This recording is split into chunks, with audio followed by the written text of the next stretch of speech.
오늘 우리에게 주신 하나님의 말씀은 이사야서 52장 53장입니다. 지난 수요일 날 이사야서 개론 13번째 시간의 두 번째 시간입니다. 제목을 다 함께 읽어보겠습니다. 고난받는 종 메시아와 바벨론 왕과의 현격한 차이 두 번째 시간입니다. 하나님과 예수 그리스도의 나라 대 세상 나라의 비교를 하고 있습니다.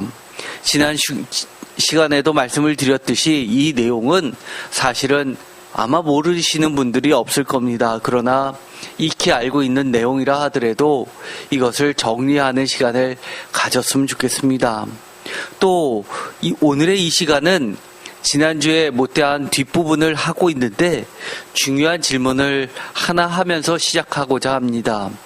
우리가 이미 알고 있었지만 사실 그 내용들을 보면 왜 우리가 예수 그리스도를 그리고 하나님을 믿게 되었냐 또는 믿으려 하느냐라고 누군가가 물어본다면 아마 가장 많은 답변은 복받기 위해 또는 잘 살기 위해 또는 너무나 힘들고 골치 아픈 문제가 있었는데 이것을 해결하기 바래서 예수님을 믿었다, 교회에 나왔다 라고 하시는 분들이 아주 많이 있습니다. 우리가 간증을 들어보면 주님 왜 믿게 되었나요? 교회를 어떻게 나오게 되었냐요? 라고 물어보면 대부분이 사실은 복받기 위해서 나왔는데 아니면 너무 어려웠는데 교회에 나와서 신앙생활을 하다 보니까 하나님을 만나게 되고 하나님께서 이것을 다 해결해 주시고 복 주셨다라고 하시는 분들이 사실 너무너무 많이 있습니다.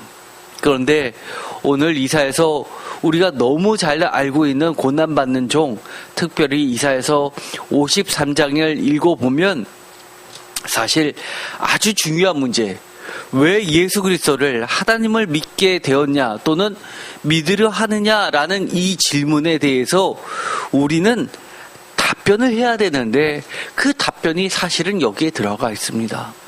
고난받는 종 메시아와 바벨론 왕과의 현격한 차이는 바로 우리가 왜 하나님을 그리고 예수 그리스도를 믿어야 하는지 그 근본적인 이유를 사실 설명해 주고 있기 때문입니다. 오늘 읽었었던 말씀 53장을 보면 특별히 이런 말씀이 나옵니다. 2절, 그는 주 앞에서 자라나기를 연한 순 같고 마른 땅에서 나온 뿌리 같아서 고운 모양도 없고 풍채도 없은즉 우리가 보기에 흠모할 만한 아름다운 것이 없도다라고 이야기를 합니다. 쉽게 말해서 우리가 예수 그리스도를 믿을 만한 이유가 우리 눈에 보이기에는 별로 보이지 않는다는 겁니다. 거기다가 우리는 복받기 위해서라고 이야기를 하지만 3절에 보면 너무나 어이없는 말씀을 하게 됩니다. 그는 멸시를 받아 사람들에게 미움을 버림받았으며 강고를 많이 겪었으며 질고를 아는 자라. 마치 사람들이 그에게서 얼굴을 가리는 것 같이 멸시를 당하였고 우리도 그를 귀히 여기지 아니하였도다. 표준세 번역은 이렇게 뒷부분을 번역하고 있습니다. 사람들이 그에게서 얼굴을 돌렸고 우리도 동달아서 그를 귀히 여기지 않았다라고 번역을 합니다. 이쯤 되면 과연 우리가 예수님을 하나님을 믿기 시작하고 또 교회를 나오기 시작했었던 이유와 하나님께서 1절에 여호와의 팔이 누구에게 나타났느냐라고 물으시면서 시작하고 있는 이 예수 그리스도의 고난받는 종, 이 표식이 우리의 질문에 또는 우리의 답변에 비슷합니까? 사실 이런 거를 생각하면서 우리는 이 말씀을 읽어야만 됩니다. 지난주 수요일 날 했었던 말씀을 다시 한번 참조로 여러분들께서 보시면서 오늘의 이 질문들에 대해서 매 순간 답변을 하면서 다시 한번 들어보시기 바랍니다. 세 번째, 메시아 고난받는 종의 바벨론 세상과 전혀 다른 특징은 죽음조차 승리하는 영원한 생명에 있습니다.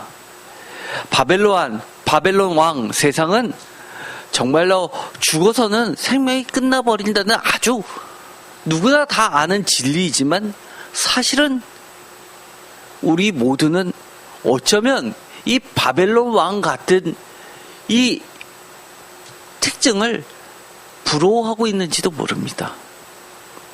어차피 죽을 인생 살아있을 때 바벨론 왕처럼 온 세상을 제패하고 많은 사람들로부터 떠받침을 받는 것을 누구나 바라고 있기 때문입니다. 이사야서 14장. 그러나 하나님은 이렇게 꼬집고 계십니다. 18절. 열방의 모든 왕들은 모두 각각 자기 집에서 영광 중에 작업만은.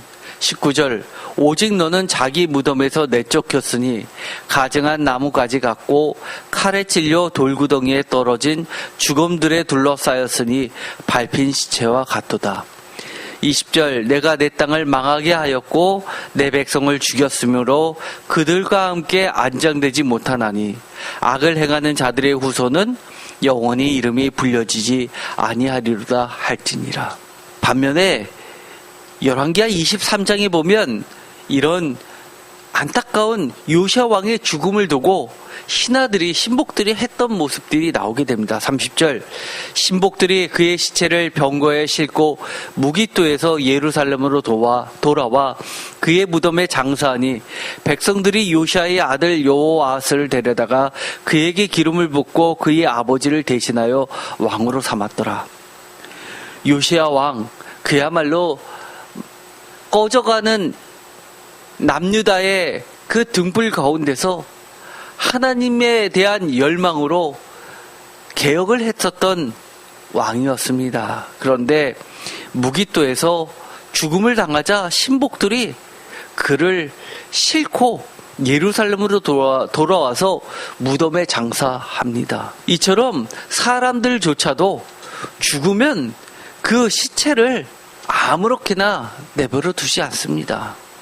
왜냐하면 마지막 순간까지도 귀하게 여기는 마음이 있기 때문입니다. 그런데 이 온 세상을 호령했던 쩌렁쩌렁하게 했던 이 바벨론 왕은 하나님 보시기에 내 백성을 죽였으면서 어떻게 그를 귀하게 하겠냐라고 하시는 하나님의 뜻이 보이게 됩니다. 그래서 악을 행하는 자들의 후손은 영원히 이름이 불려지지 아니하리라라고 하면서 하나님의 귀함을 받는 이 왕들과는 대조를 이루게 됩니다.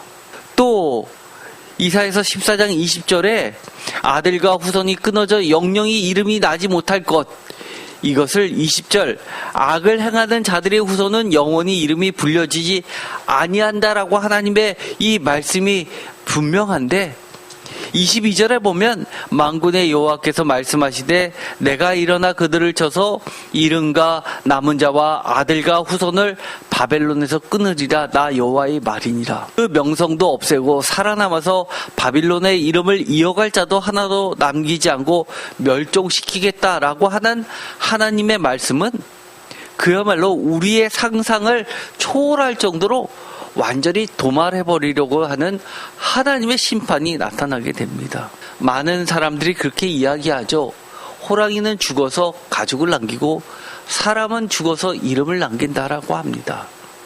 어떻게 보면 참 맞는 말이기도 하지만 이 말씀과는 너무나 동떨어진 말씀입니다. 우리가 시편 89편을 보면 유명한 다윗 언약에 대해서 나오게 됩니다. 하나님은 얼마나 하나님의 사람들에 대해서 귀하게 여기시는지, 심지어 다윗과 맺은 언약은 영원한 언약 속에 들어갑니다. 하나님이 맺은 언약, 영원한 언약이라고 하는 것들이 성경에 몇 가지가 있죠. 예를 들어서 아브라함과 맺은 언약, 그리고 소금 언약, 다윗 언약, 이런 것들입니다. 그런데 이 시편 89편은 시편 제1권, 2권, 3권을 마무리하는 전체의 맨 끝에 있는 매우 중요한 단락이기도 합니다. 단순히 3권의 끝이 아니라 1, 2, 3권 전체 시편 5권까지를 1, 2, 3권을 하나로 묶을 수 있고 4권, 5권을 하나로 묶을 수 있는데 그 첫 단락의 끝에 해당하는데 바로 이 하나님의 다윗 언약이 나오게 됩니다. 34절 내 언약을 깨뜨리지 아니하고 내 입술에 낸 거는 변하지 아니하리로다. 35절 내가 나의 거룩함으로 한 번 맹세하였은즉 다윗에게 거짓말을 하지 아니할 것이라. 36절 그의 후손이 장구하고 그의 왕위는 해같이 내 앞에서 항상 있으며 또 궁창의 확실한 증인인 달같이 영원히 경고하게 되리라 하셨도다. 셀라. 이것이 바로 그 유명한 다윗 언약입니다. 그래서 마태복음에 보면 예수 그리스도를 다윗의 후손으로서 그려내고 있습니다. 그의 후손, 다윗의 후손이 장구하고 그의 왕위는 해같이 항상 내 앞에 있겠다라는 그 영원한 언약의 성취를 예수 그리스도에게 둔 것입니다. 이사야서 14장 18절 이하에 보면 이런 말씀이 나옵니다. 다른 왕들과 같이 무덤에 묻히지 못하고 내어 쫓겼으니 밟힌 시체와 같도다라는 바벨론 왕, 즉 세상의 왕, 하나님의 적대자의 왕들의 그 끝은 이렇다는 것을 알려주고 있습니다. 열방의 모든 왕들은 모두 각각 자기 집에서 영광 중에 작업만은 표준세 번역은 다른 나라의 왕들은 모두 화려한 무덤에 누워 있는데 19절 오직 너는 자기 무덤에서 내쫓겼으니 가증한 나무가지 같고 칼에 찔려 돌구덩이에 떨어진 죽음들에 둘러싸였으니 밟힌 시체와 같도다. 표준세 번역은 너는 무덤도 없이 오물처럼 버려졌다라고 이야기합니다. 얼마나 이것이 수치입니까? 반면에 열왕기하 9장 36절에 보면 이런 말씀이 나옵니다. 돌아와서 전하니 예후가 이르되 이는 여호와께서 그종 디셉 사람 엘리야를 통하여 말씀하신 바라. 36절 이르시기를 이스라엘 토지에서 개들이 이세벨의 살을 먹을지라. 37절 그 시체가 이스라엘 토지에서 거름같이 밭에 있으리니 이것이 이세벨이라 가리켜 말하지 못하게 되리라 하셨느니라 하였더라. 적그리스도 하나님의 대적대의 마지막은 이렇습니다. 하나님께서는 인생이 끝나는 것으로 이것이 끝이라고 이야기하지 않습니다.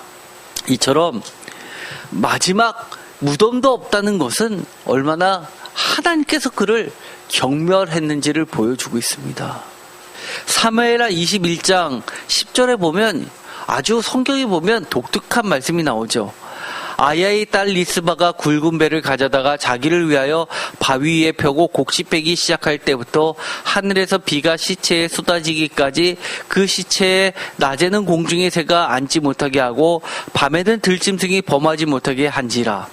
이 아야의 딸은 바로 리스바는 사울의 첩이었습니다. 11절 이에 아야의 딸 사울의 첩 리스바가 행한 일이 다윗에게 알려짐에 12절 다윗이 가서 사울의 뼈와 그의 아들 요나단의 뼈를 길르앗 야베스 사람에게서 가져가니 이는 전에 블레셋 사람들이 사울을 길보아에서 죽여 블레셋 사람들이 벳산 거리에 매단 것을 그들이 가만히 가져온 것이라. 다윗이 그곳에서 사울의 뼈와 그의 아들 요나단의 뼈를 가지고 올라오매 사람들이 그 달려 죽은 자들의 뼈를 거두어다가 사울과 그의 아들 요나단의 뼈와 함께 베냐민 땅 셀라에서 그의 아버지 기스의 묘에 장사하되 모두 왕의 명령을 따라 행하니라. 그 후에야 하나님이 그 땅을 위한 기도를 들으시니라. 14절 표준세 번역 끝에는 하나님이 그 땅을 돌보아 주시기를 비는 그들의 기도를 들어주셨다라고 되어 있습니다. 그 땅을 돌보아 주시기를 비는 그들의 기도가 무엇이었을까? 그것은 아마도 추정컨대 이때가 바로 곡식 빼기 시작할 때부터 하늘에서 비가 시체에 쏟아지기까지라고 하는 것을 보아서 그 당시에 비가 왔어야 되는데 하나님께서 이 베냐민 땅에 그리고 다윗이 다스리고 있는 이 유다 땅에 비를 멈추게 했지 않았을까? 가뭄을 통해서 곡식이 추수가 어렵게 되지 않았을까라고 추정해 볼 수 있는 대목입니다.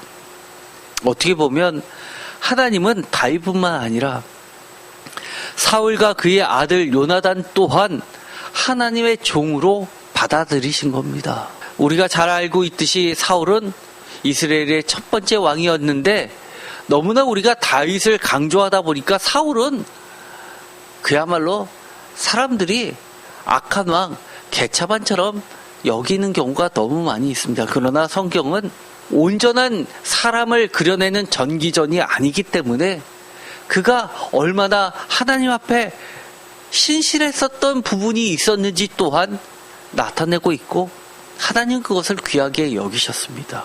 그래서 사울 왕도 다윗 왕만 40년 동안 다스린 게 아니라 사울 왕도 이스라엘을 40년 동안, 즉 만수, 세상 숫자 4 곱하기 완전수 10 이처럼 다윗과 마찬가지로 40년을 다스리게 했습니다. 그러면서 하나님이 마지막에 그들의 아버지 기스의 묘에 장사할 수 있도록 배려를, 은혜를 베풀어 주십니다. 반면에 고난받는 의로운 종 하나님 나라는 어떤가요? 예수 그리스도 고난받는 종 그 마지막은 사실은 죽었으나 그날은 오히려 길다라고 이야기합니다. 그의 죽음은 정말 안타깝고 하나님의 큰 보상이 따를 것이라고 이야기를 해줍니다. 이사야서 53장 10절 여호와께서 그에게 상함을 받게 하시기를 원하사 질고를 당하게 하셨은즉 그의 영혼을 속건제물로 드리기에 이르면, 속건제물이 뭐죠? 바로 속죄제와 속건제물은 매우 중요한 제사죠. 하나님께 죄를 범한 거는 속죄제, 그리고 인간 사이에서 정확하게 선배를 측정할 수 있는 죄는 속건제라고 합니다. 그래서 속건제물로 드리기에 이르면 그가 씨를 보게 되며 그의 날은 길 것이며 또 그의 손으로 여호와께서 기뻐하시는 뜻을 성취하리로다. 그는 자손을 볼 것이며 오래오래 살 것이다 라고 하나님께서 말씀해 주시는 겁니다. 죽었으나 자손을 볼 것이며 오래오래 살 것이다. 어떻게 그것이 가능할까요? 11절 그가 자기 영혼에 수고한 것을 보고 만족하게 여길 것이라. 나의 의로운 종이 자기 지식으로 많은 사람을 의롭게 하며 또 그들의 죄악을 친히 담당하리로라. 그러므로 내가 그에게 존귀한 자와 함께 몫을 받게 하며 강한 자와 함께 탈취한 것을 나누게 하리니 이는 그가 자기 영혼을 버려 사망에 이르게 하며 범죄자 중 하나로 헤아림을 받았음이니라. 그러나 그가 많은 사람의 죄를 담당하며 범죄자를 위하여 기도하였느니라. 자기 영혼을 버려 사망에 이르게 하였으나 하나님은 그것이 마지막이 아니라고 이야기합니다. 오히려 그를 의로운 종이라는 세상에서 가장 존귀한 타이틀을 주시면서 그를 높여주십니다. 여기서 자녀라고 하는 것을 보면 영지주의 문헌에는 예수 그리스도가 마리아와 혼인을 하여서 그의 후손이 있다라고 하는 가짜 문헌이 있습니다. 그러다 보니까 소설에도 마리아를 통해서 나온 예수의 후손에 대해서 소설들을 대거 쏟아냈고 영화로도 나왔죠. 그러나 성경에서 씨 또는 자녀라고 하는 것은 첫 번째는 생물학적 자녀나 후손을 이야기하기도 하지만 두 번째 성경에서 더 중요한 것, 영적인 제자와 따르는 무리들을 이야기합니다. 대표적으로 로마서 9장 8절이죠. 육신의 자녀가 하나님의 자녀가 아니요 오직 약속의 자녀가 씨로 여기심을 받으리라. 약속의 자녀, 하나님의 자녀, 바로 이것을 씨라고 이야기합니다. 과거에는 우리가 자녀를 많이 낳으면 하나님께서 복을 주셨다고 교회에서 이야기했고, 자녀가 없고 불임이면 마치 하나님의 저주를 받은 것처럼, 그렇게 제가 어렸을 때는 교회에서 설교를 목사님들이 그렇게 하셨습니다. 그러나 사실은 그런 것이 아니죠. 자녀의 축복 육적으로도 물론 맞습니다. 그러나 때로는 하나님의 귀하신 뜻 때문에 육적인 자녀는 없지만 영적인 제자, 하나님의 많은 자녀, 제자들은 하나님께서 언제 그랬냐, 언제 이렇게 많은 무리가 내 자녀가 있었냐 할 정도로 그렇게 만들어 주신다고 약속해 주십니다. 우리는 예수님 또한 하나님의 귀하신 복을 통해서 우리도 하나님의 자녀가 되었습니다. 우리는 영적인 제자요 그분의 씨라고 할 수 있습니다. 또한 그는 죽었지만 영원히 살아있게 만드십니다. 우리가 예배를 드리는 예배 찬송의 핵심이 무엇입니까? 바로 예수 그리스도 아닙니까? 빌립보서 2장 9절 유명한 빌립보 찬가가 나오죠. 성경에 나와 있는 초대교회 중에서 가장 오래된 예배 음악이라고 하면 대표적인 것이 요한계시록에 있는 이 찬양들과 함께 바로 빌립보서 2장에 있는 빌립보 찬가입니다. 그런데 학자들은 요한계시록에 있는 이 찬양들은 90년에서 120년 사이에 있었던 예배 찬송들이고 빌립보서 2장에 있는 이 빌립보 찬가는 예수님께서 죽고 부활하신 바로 가장 가까운 시점, 사도 바울이 활동했었던 50년대부터 60년대 사이에 있었던 바로 초기 기독교 공동체의 찬송으로 보고 있습니다.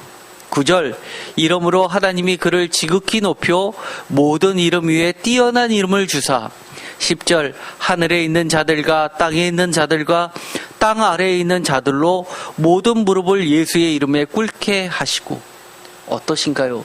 이 찬양이 지금 우리가 2000년이 지난 지금도 이 찬양을 전 세계가 부르고 있는 것 아닙니까? 또한 메시아 고난받는 종의 특징은 비록 산자의 땅에서 끊어졌으나 그 씨를 보게 될 것이라고 했던 부분 우리가 이미 살펴보았지만 다시 한번 보면 53장 8절 살아있는 자들이 땅에서 끊어짐은 마땅히 형벌받을 내 백성의 허물 때문이라 하였으리요 라고 하면서 9절 그는 강포를 행하지 아니하였고 그의 입에 거짓이 없었으나 그의 무덤이 악인들과 함께 있었으며 그가 죽은 후에 부자와 함께 있었도다. 그의 무덤이 악인들과 함께 있었다라고 하는 것은 골고다 언덕 위에 십자가 위에 바로 두 명의 악인들과 함께 있었음을 우리가 알게 됩니다. 그런데 10절 여호와께서 그에게 상함을 받게 하시기를 원하사 질고를 당하게 하셨은즉 그의 영혼을 속건제물로 드리기에 이르면 그가 씨를 보게 되며 그의 날은 길 것이요 또 그의 손으로 여호와께서 기뻐하시는 뜻을 성취하리로다. 어떠신가요? 이처럼 의인의 고난에 대해서 계속해서 이야기하고 있지만 사실 의인들은 정말 이유 없이 까닭 없이 고난을 받게 되어 있습니다. 시편에 보면 이런 구절이 너무 많이 나오죠. 시편 35편 7절 그들이 까닭 없이 나를 잡으려고 그들의 그물을 웅덩이에 숨기며 까닭 없이 내 생명을 해하려고 함정을 받사오며 19절 부당하게 나의 원수된 자가 나로 말미암아 기뻐하지 못하게 하시며 까닭 없이 나를 미워하는 자들이 서로 눈짓하지 못하게 하소서. 시편 69편 4절 까닭 없이 나를 미워하는 자가 나의 머리털보다도 많고 부당하게 나의 원수가 되어 나를 끊으려 하는 자가 강하였으니 내가 빼앗지도 아니한 것도 물어주게 되었나이다. 이런 경우 여러분은 안 겪어보셨습니까? 사실 저는 겪어보았습니다. 또 지금도 이런 것을 겪게 되는 우리 성도님들을 보게 됩니다. 시편 109편 3절 또 미워하는 말로 나를 두르고 까닭없이 나를 공격하였음이니이다. 어떻게 보면 왜 이럴까를 생각해 보면 아주 간단합니다. 예수님도 그러셨잖아요. 이 과정을 통해서 하나님은 하나님의 기뻐하신 뜻을 이루십니다. 마태복음 24장 9절 그때 사람들이 너희를 환난에 넘겨 죽였으며 너희를 죽이리니 너희가 내 이름 때문에 모든 민족에게 미움을 받으리라. 그때 많은 사람이 실족하게 되어 서로 잡아주고 서로 미워하겠으며 무엇 때문에요? 예수님의 이름 때문에 미움을 받게 된다라고 하는 것. 사실 우리는 예수님을 처음 믿을 때 이것을 알았으면 과연 믿을 수 있었을까요? 그러나 주님은 명확하게 이야기하십니다. 마지막 때가 가까울수록 내 이름 때문에 미움을 받게 된다라고 이야기합니다. 요한계시록 20장 4절 또 내가 보좌들을 보니 거기에 앉은 자들이 있어 심판하는 권세를 받았더라.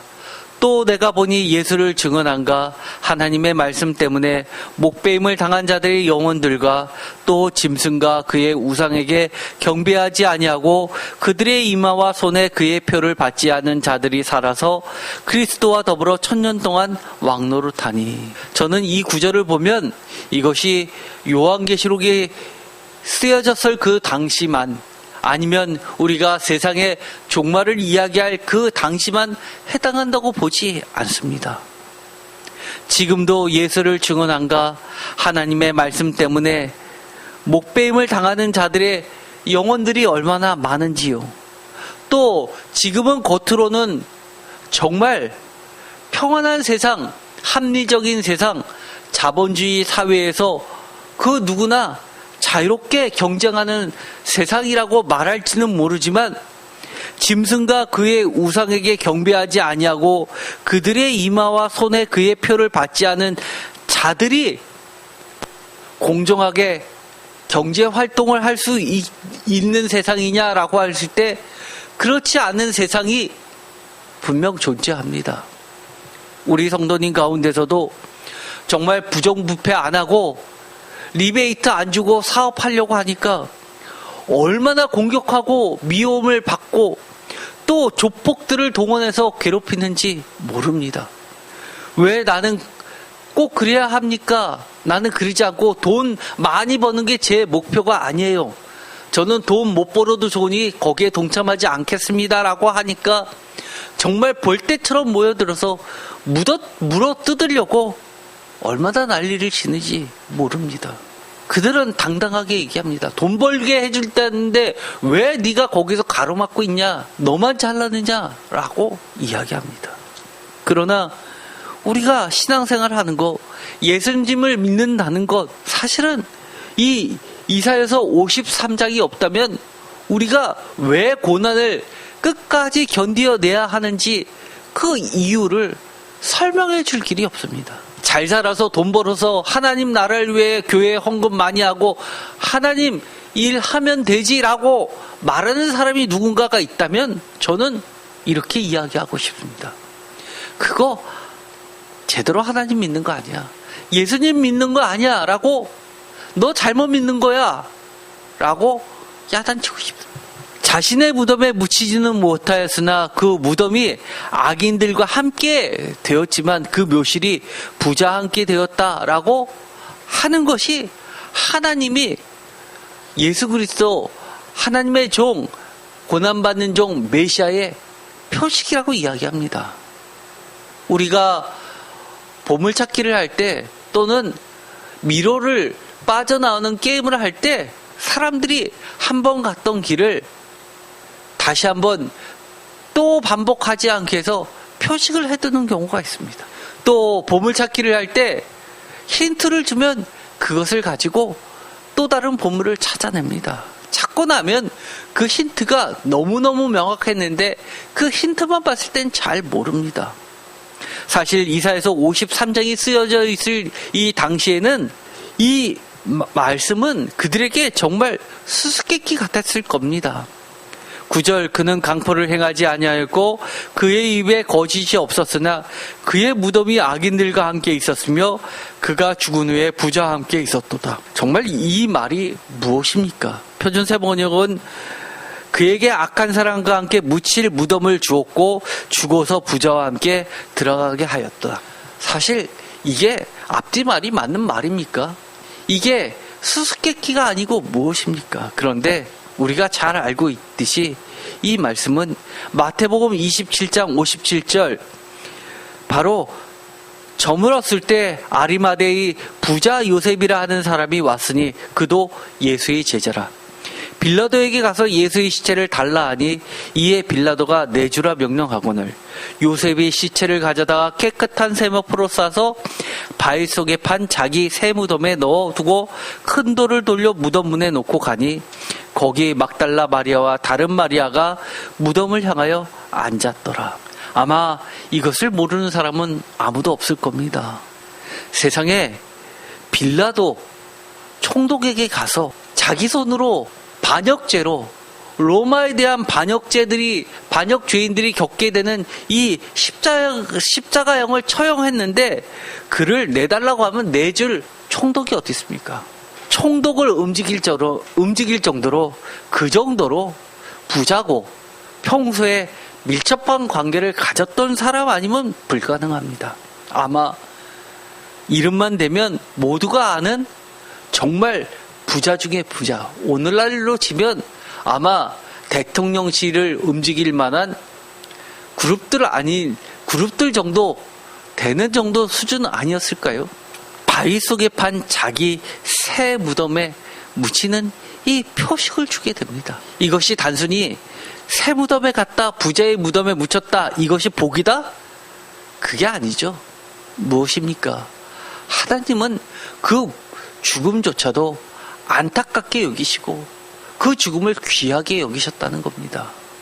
그것도 세상 사람들이 이해할 수 없는 방식으로 하나님은 높여주셨다는 겁니다. 네 번째 특징, 메시아 고난받는 종 바벨론 세상과 다른 최종 승리와 영광이 있음을 명확히 해주고 있습니다. 세상 바벨론 왕은 어떤가요? 세상에선 떵떵거립니다. 그러나 그 결말은 이 땅의 왕들은 음부에서 바벨론 왕이 초라하게 오는 것을 보고 매우 놀랄 정도라고 합니다.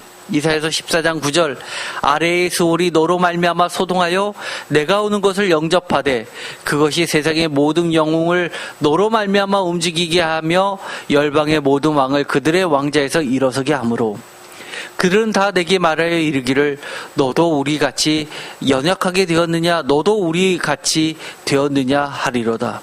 내 영화가 수월에 떨어졌으며 내 비파 소리까지로다. 구더기가 내 아래에 깔림이여 지렁이가 너를 덮었도다. 사실 이것은 고대 사회의 문화를 가리키고 있습니다. 왜냐하면 고대 사회에서는 근동 사회에서는 지하 세계를 사후 쉬는 곳으로 여겼기 때문입니다. 잔상이 남아있는 것이 사무엘상 28장입니다. 13절 왕이 그에게 이르되 두려워하지 말라 내가 무엇을 보았느냐 하니 여인이 사울에게 이르되 내가 영이 땅에서 올라오는 것을 보았나이다 하는지라. 사울이 그에게 이르되 그의 모양이 어떠하냐 하니 그가 이르되 한 노인이 올라오는데 그가 겉옷을 입었나이다 하더라. 사울이 그가 사무엘인 줄 알고 그의 얼굴을 땅에 대고 절하니라. 15절 사무엘이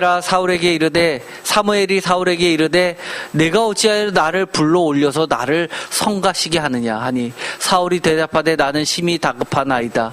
블레셋 사람들은 나를 향하여 군대를 일으켰고 하나님은 나를 떠나서 다시는 선지자로도 꿈으로도 내게 대답하지 아니하시기로 내가 행할 일을 알아보려고 당신을 불러 올렸나이다 하더라. 사무엘이 죽어서 사후 세계에서 쉬는 곳이 지하세계 땅이라고 이야기합니다. 그러나 지금은 성경에서 뭐라고 이야기합니까?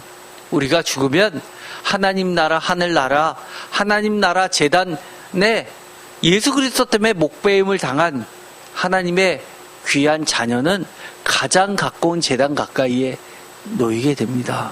고난받는 의로운 종, 즉 하나님 나라는 열왕들은 그를 보고 놀랄 것이다. 그 이유는 매우 존귀한 자가 되었기 때문이라고 이야기를 합니다. 이사야서 52장 14절 전에는 그의 모양이 타인보다 상하였고 그의 모습이 사람들보다 상하였으며 많은 사람이 그에게 대하여 놀랐거니와 그가 나라들을 놀라게 할 것이며 왕들은 그로 말미암아 그들의 입을 봉하리니 이는 그들이 아직 그들에게 전파되지 아니한 것을 볼 것이요 아직 듣지 못한 것을 깨달을 것임이니라. 이사야서 49장 7절 이스라엘 구속자 이스라엘의 거룩하신 이이신 여호와께서 사람들에게 멸시를 당하는 자 백성에게 미움을 받는 자 관원들에게 종이 된 자에게 이같이 이르시되 왕들이 보고 일어서며 고관들을 경배하리니 이는 이스라엘의 거룩하신 이 신실하신 여호와가 그가 너를 택하였습니다.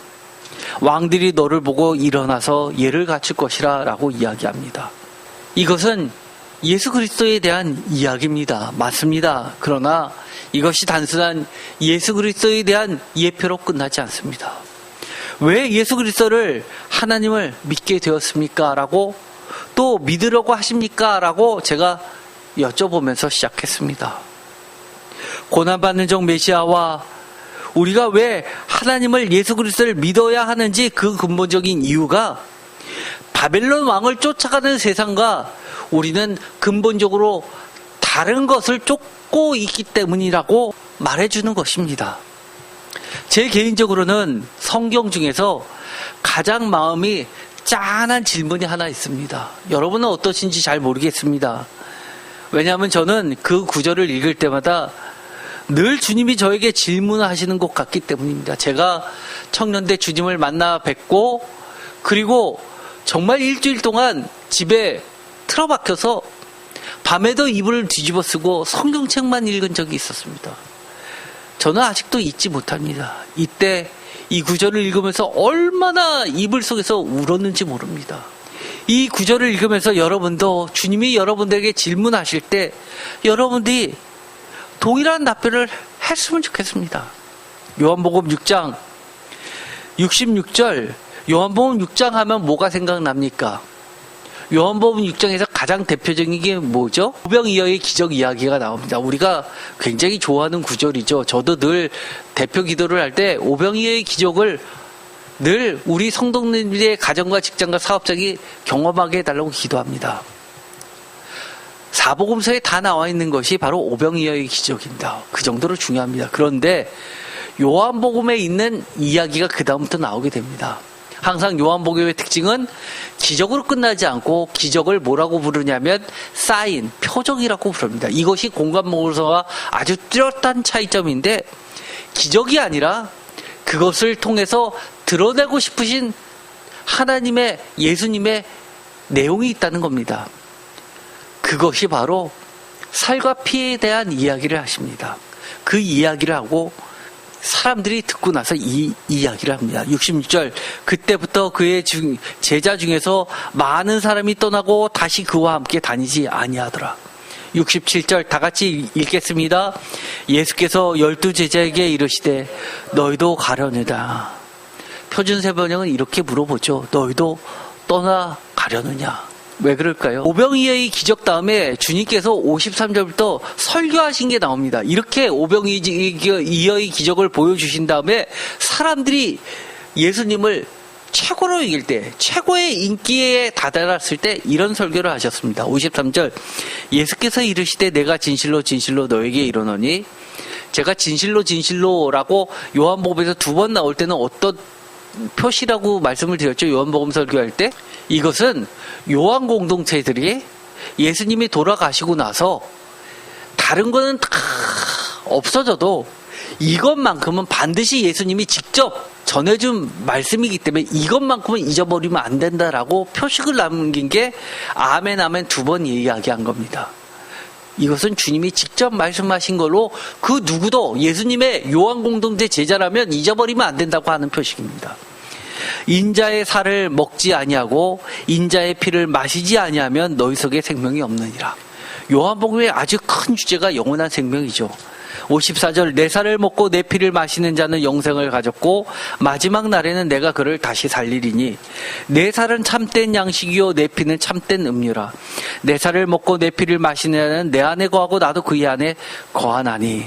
이것이 천주교에서는 성만찬에 대한 예표라고 이야기하는데 기독교에서는 요한 공동체는 이것이 성만찬에 대한 표식이라고 이야기하지 않죠. 오히려 성육신의 표식이라고 이야기합니다. 57절 살아계신 아버지께서 나를 보내시면 내가 아버지로 말미암아 사는 것 같이 나를 먹는 그 사람도 나로 말미암아 살리라. 이것은 하늘에서 내려온 떡이니 조상들이 먹고도 죽은 그것과 같지 아니하며 이 떡을 먹는 자는 영원히 살리라. 유대인들은 살과 피를 먹는 야만인들을 죄악스럽게 여겼습니다. 사람의 피를 흘리면 하나님께서 반드시 그 피의 대가로 죽여도 된다고 이야기했죠. 그런데 예수님이 이 말씀을 하셨습니다. 그러자 이거를 들었던 오병이어의 기적에 동참했었던 그 수많은 무리들이 다 떠나갔습니다. 그리고 12 제자만 남았습니다. 그때 주님이 이렇게 물어보십니다. 너희도 가려느냐? 너희도 나를 떠나가려느냐라고 질문합니다. 그때 시몬 베드로가 이렇게 대답합니다. 다 같이 읽겠습니다. 시몬 베드로가 대답하되 주여 영생의 말씀이 주께 있사오니 우리가 누구에게로 가오리까? 우리가 주는 하나님의 거룩하신 자이신 줄 믿고 알았사옵나이다. 사실 이 구절은요, 아이러니합니다. 이렇게 고백해 놓고서도 사실은 베드로는 부인하고 예수님을 떠나갑니다. 어떻게 보면 이 베드로의 이 답변은 정말 배반을 코앞에 두고도 아직은 철없는 베드로의 모습입니다. 그렇다 하더라도 답변만큼은 이런 대판 해야 되지 않겠습니까? 주님이 53장에 있는 것처럼 이런 삶을 사셨습니다. 정말 사람들이 그에게 얼굴을 돌렸고 우리도 동달아 그를 귀하게 여기지 아니했다고 이야기하는데, 우리 대한민국에 기독교가 부흥했었던 70년대, 80년대, 90년대 믿었던 세대들은 그래도 귀하게 여김받았던 그때를 기억하면서 지금 신앙생활을 합니다. 그러나 10년, 20년 그 세대들이 떠나가고 젊은 세대가 올라갈 때 지금도 시작된 기독교 욕하고 예수님을 멸시하고 그런 상황이 온다 하더라도 우리는 정말 세상이 그를 멸시해도 우리만큼은 예수님을 귀하게 여기면서 예수님이 질고를 걷고 찔림을 당하며 걸어가셨던 그 길을 우리도 그분의 말씀을 살과 피로 받아들이면서 예수님이 성육하신 그 모습대로 우리도 그 길을 우리의 육체도 우리의 살과 피로 예수님의 말씀을 삶에서 담아내면서 걸어갈 수 있을까요? 우리도 베드로처럼 영생의 말씀이 주께 있는데 우리가 어디로 가겠습니까? 누구에게로 가겠습니까? 라고 답변하면서 걸어갈 수 있을까요?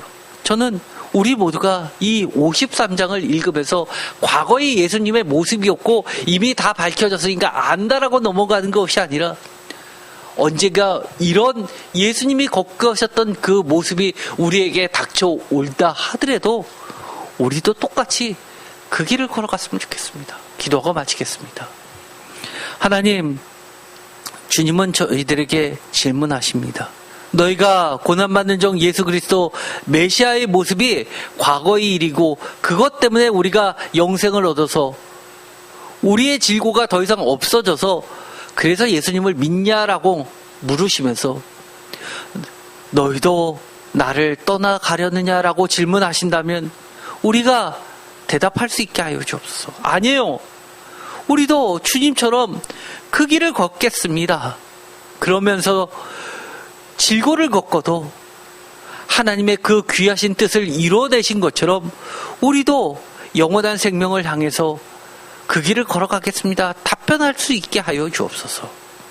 오늘도 세상과 다른 예수 그리스도 메시아의 그 삶을 보고 하나님 나라를 꿈꾸게 하여 주시옵소서. 예수 그리스도의 이름으로 기도드립니다. 아멘.